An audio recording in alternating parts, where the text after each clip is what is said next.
Daniel Maloney, welcome to our podcast at Politics 365. It's a real pleasure to have you here. You are a ex-OFAC investigator, and now you're with a sanctions compliance firm, Protiviti. We wanted to talk with you about the Iran sanctions, and really a topic that's top of mind to a lot of our community, which is smart sanctions. So before we jumped into smart sanctions, tell me a little bit about yourself. How'd you end up at OFAC, and what are you doing now with Protiviti? Yes, thank you for having me. It's a pleasure to be here on this podcast. So a little bit about me. I was in government for about 10 years, State Department, Commerce, and I ended at Treasury where I was a sanctions investigator, basically responding to conflicts around the world and helping,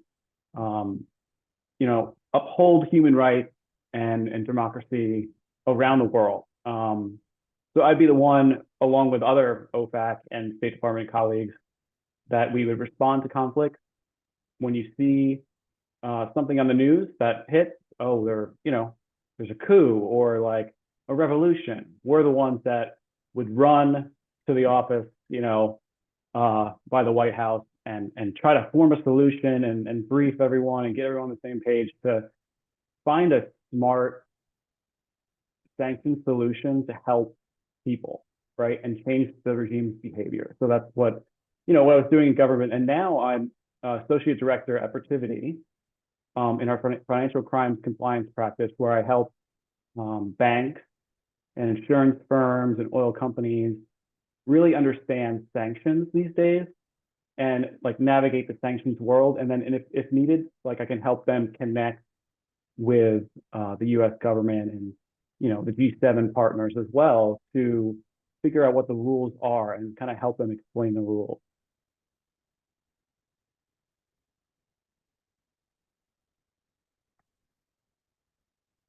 Oh, sorry. Thank you for that background.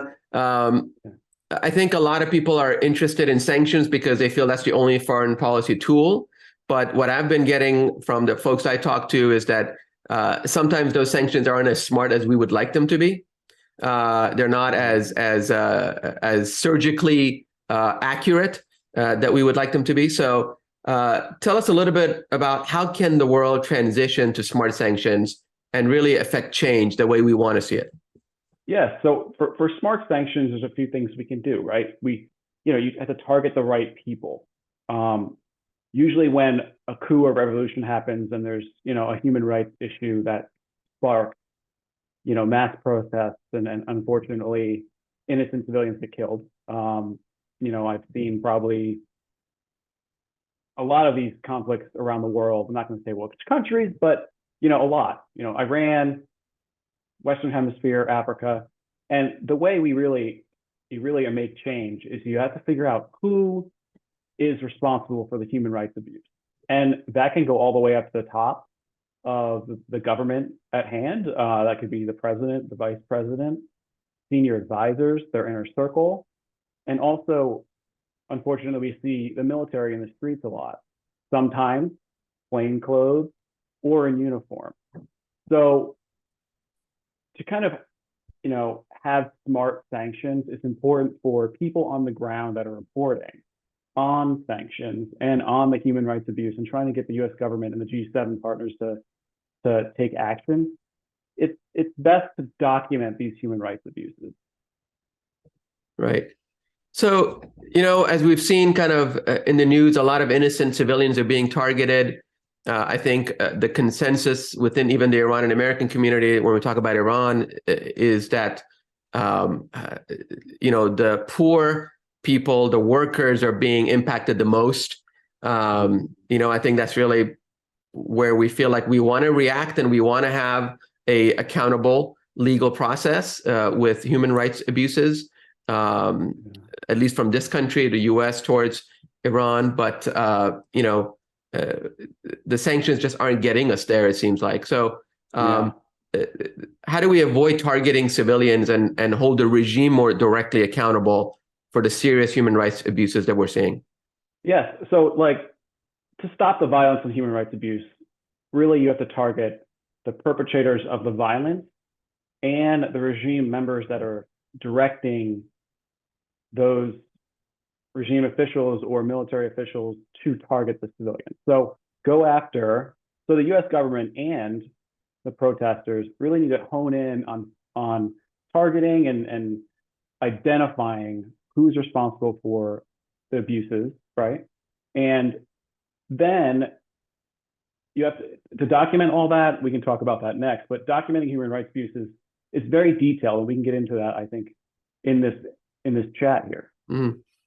You know, that's actually a very important point, because what the regime has done by their brutality over the past few months has awakened something in the Iranian diaspora that I haven't seen in 43 years. So when we talk about investigating the regime, I think we have a few million Iranians abroad, in the US and abroad, who will drop everything to help investigate and bring these people to justice in their respective countries. That's great. That's great. As we've seen, you know, every parliament in the world, it seems like right now, is speaking about Iran and making efforts to hold that regime accountable. So, you know, we can talk about, you know, if you want, how can the general public help with investigating individuals, and how can we bring those people to justice?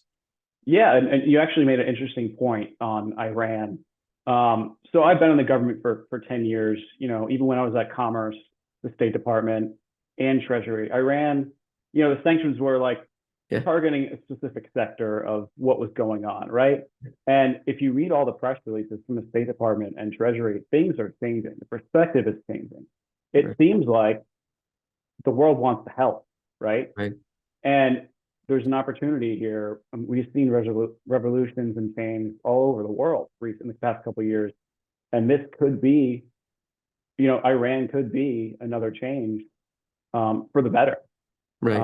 So that's great. But yes, we can talk about the, you know, how to identify human rights abuse, right? So I'm seeing, you know, CNN and you and I talk every day about what we're seeing, and you're educating me on what's going on the ground, which is great. Thank you.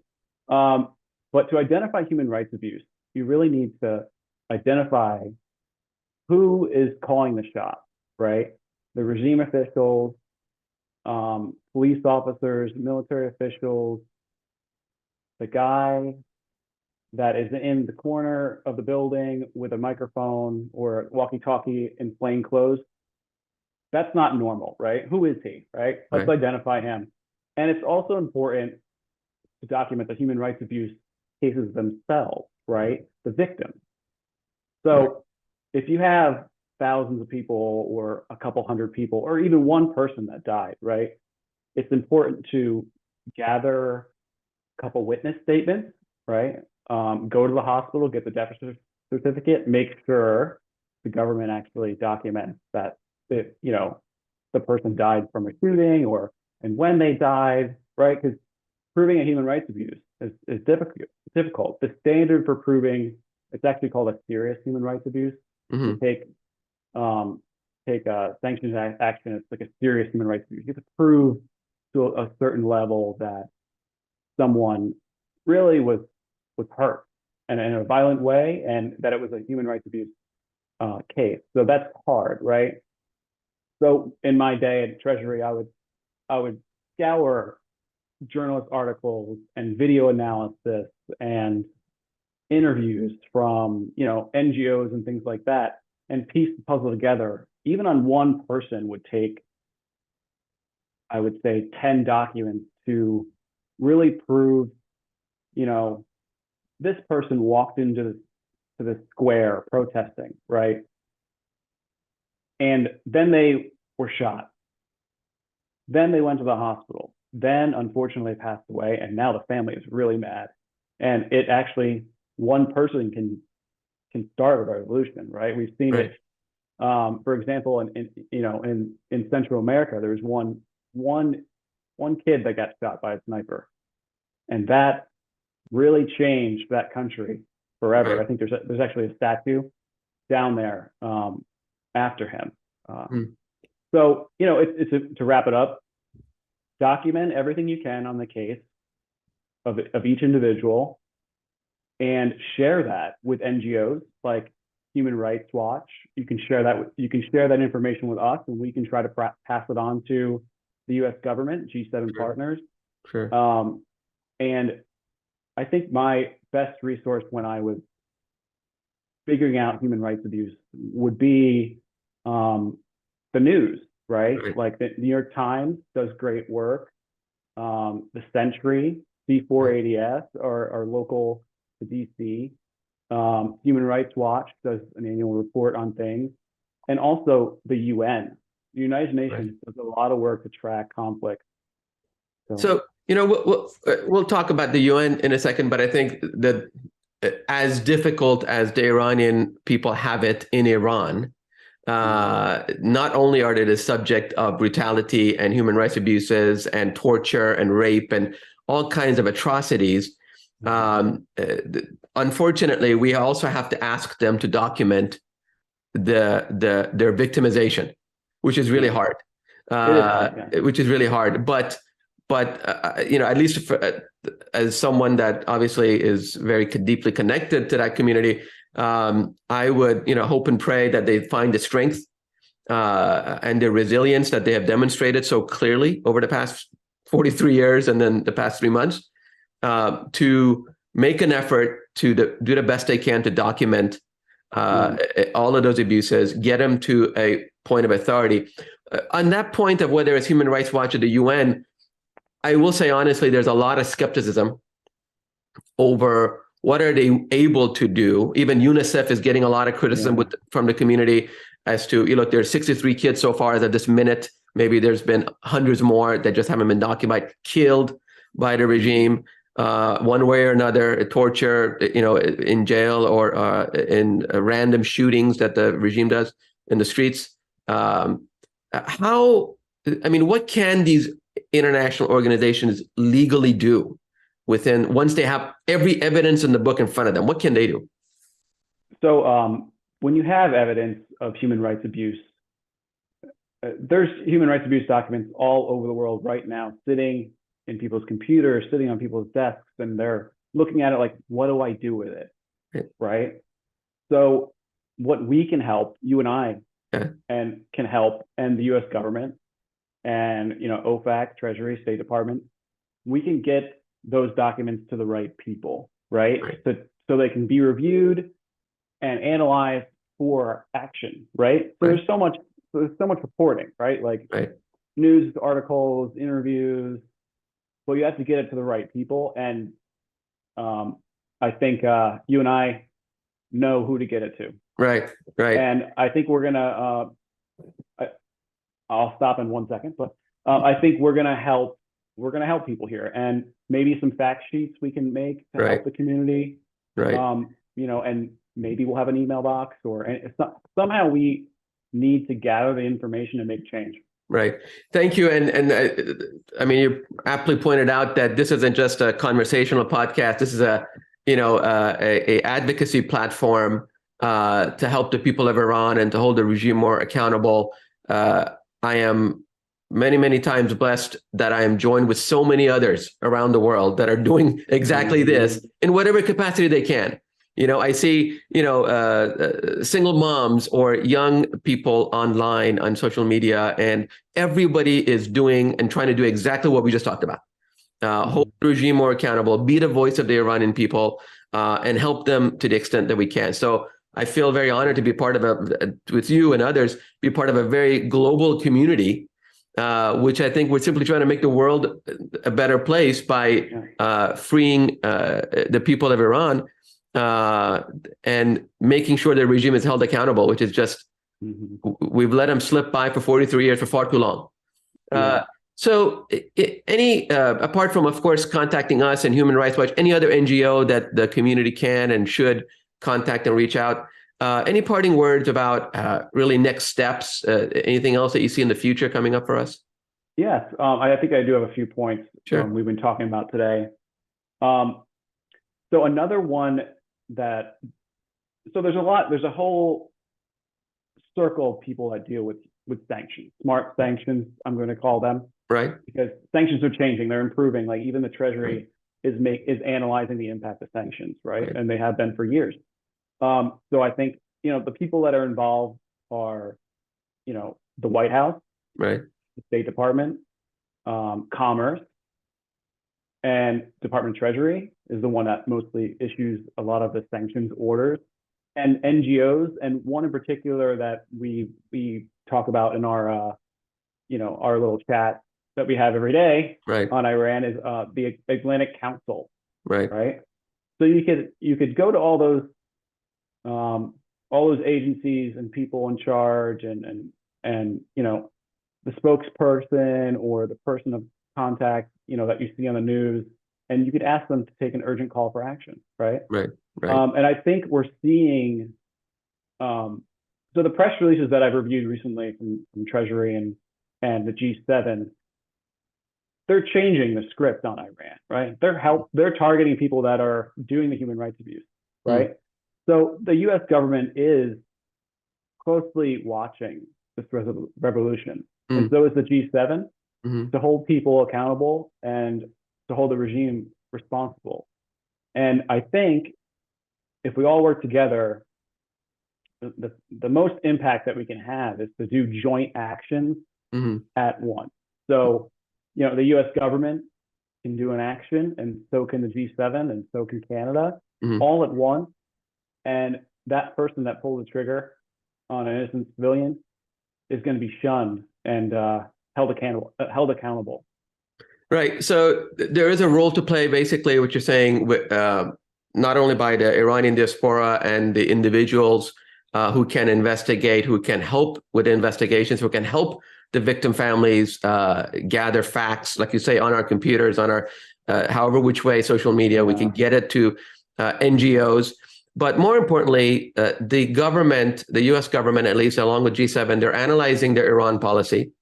They're looking at, how can they be helpful and help hold the regime more accountable. And really, I think when we talk about smart sanctions, it's a process. It's not a one-time event. It's a gradual, and sometimes I think people are frustrated with the pace of government. The government doesn't turn on a dime. They don't, they just don't make reactionary decisions. I hope not. They have to analyze. They have to have evidence. They have to have facts. They have to move through a legal process, and then hopefully act in a way that is gradually more meaningful and direct. Whereas right now, when we talk about sanctions in general, you could name a regime member and hope it sticks.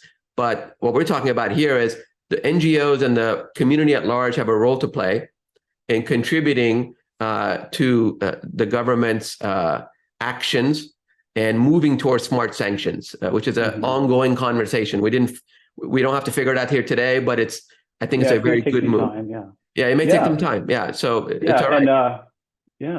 And I want to say, so since I was at Treasury and Commerce, and there are some very dedicated people working on this 24/7, right? You think sanctions is not an 8-hour job. It's up here, it's 24/7, right? Right. And when I was at OFAC, and when new people came on, I would say, if you run down the hallway in your tennis shoes, you're now part of the team, right? Because there is people in government moving very fast to get these things figured out, like what's the best way forward, because we all care, right? So I think that's good to know.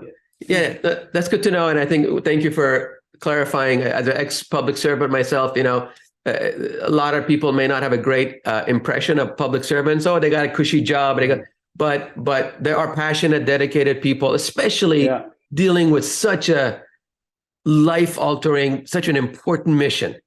What they do and how they execute their job will impact lives directly, and be able to hold wrongdoers directly accountable. So thank you for shedding some light on it. I will say, just one of the best ways, a little tip, best ways to get an Iranian on your side is to pronounce Iran as rather than Iran, but that's not a big deal.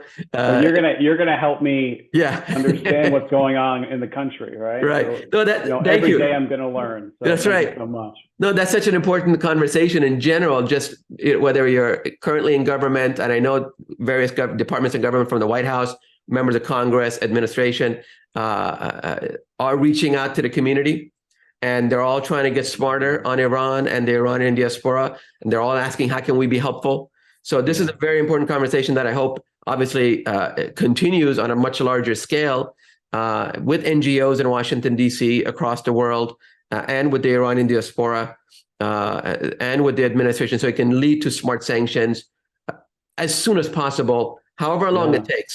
Part of smart sanctions isn't reactionary, but it's acting smartly in a way that helps the community. It doesn't hurt them any more than the regime has already. So Daniel Maloney, ex-OFAC agent, and now with Protiviti, sanctions expert. So thankful that you could find time to join us. We're going to keep talking. We're going to keep trying to help get the community smart about smart sanctions, and really continue to identify ways that they can help the Iranian people as they go on with their very heroic struggle in Iran for freedom. Thank you so much, Daniel Maloney. And thank you, sir. Thank you.